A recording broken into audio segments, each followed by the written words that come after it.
నీకు దండం పెడతా దేవుడా, నాకు పరలోకం ఇటువేమో కానీ నాకు ఈ అప్పులు తీర్చయ్యా, నీకు దండం పెడతా, నీ కాళ్ళు పట్టుకుంటా.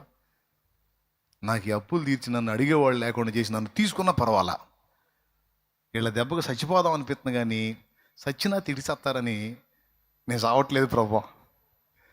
నేను చచ్చినా వాళ్ళు సంతోషపడరు, నా డబ్బులన్నీ తీసుకొని ఎగ్గొట్టి చచ్చాడు అని నన్ను ఏడ తిడతారు అని ఆ ఫీలింగ్తో చావట్లా నేను, లేకపోతే చచ్చిపోతా ప్రభా. అంత ఇరిటేట్గా ఉంటుంది, అంత విరక్తి ఉంటుంది అప్పు ఉంటే. కానీ అప్పు గురించి ఏమన్నాడు? దీవెనల గురించి మాట్లాడేటప్పుడు నీవు అనేక జనములకు అప్పిస్తావు కానీ అప్పు చెయ్యవన్నాడు. అంటే అప్పు ఇవ్వటం దీవెన అయితే అప్పు చెయ్యటం శాపం. ఈ శాపం ఎందుకు వచ్చింది? ఎందుకు వచ్చింది? ఈ ఆజ్ఞలన్నీ నీవు గైకొని ఎడల ఈ దీవెనలు నీ మీదకి వచ్చును. ఆజ్ఞను తిరస్కరించినప్పుడు ఏమొచ్చును?